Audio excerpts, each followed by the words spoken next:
We will now start this way of the cross and praying for all of you. My Lord and my God,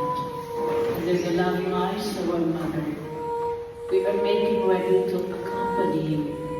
along this path of sorrow, which was the price for our redemption. We wish to suffer all that you have suffered, offer you our poor, contrite hearts, because you are innocent,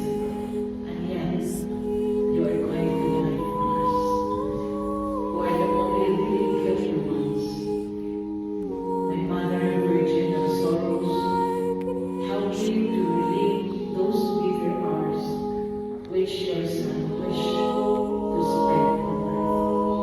so that we who were made from a head full of good may finally live